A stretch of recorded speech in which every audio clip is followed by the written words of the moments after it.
তো আজকে আমি বানাচ্ছি কারি। তো চলো তোমাদের দেখাই আমি কি করে বানাচ্ছি। তো এদিকে আমার তেলটা গরম হয়ে গেছে, আর এটা হচ্ছে পকোড়ির বেসন।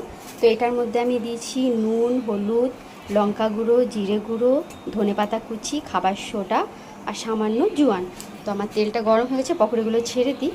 আর এটা হচ্ছে কারির ঘোল। তো এটার মধ্যে আমি দিয়েছি বেসন, টক দই, লঙ্কা গুঁড়ো, হলুদ আর জিরে গুঁড়ো। আর নুনটা এখন দিইনি, যখন ফুটবে তখন নুনটা দিব। তো আমার তেলটা গরম হয়ে গেছে, পকোড়িগুলো ছেড়ে দিই, তারপর তোমাদের দেখাবো যে কেমন হলো।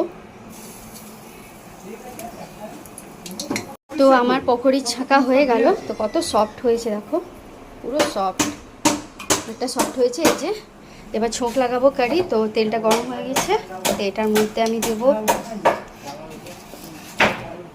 1 চামচ জিরে, শুকনো লঙ্কা,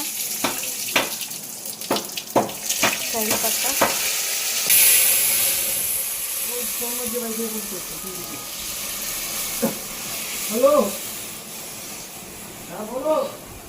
এটা ততক্ষণ চালাতে হবে যতক্ষণ না ফোটে, কেন একটু যদি চালানো ছেড়ে দিই তো পুরো কারিটা ফেটে যাবে। আমার কারি বানানো কমপ্লিট। তো চলো তোমাদের দেখাই।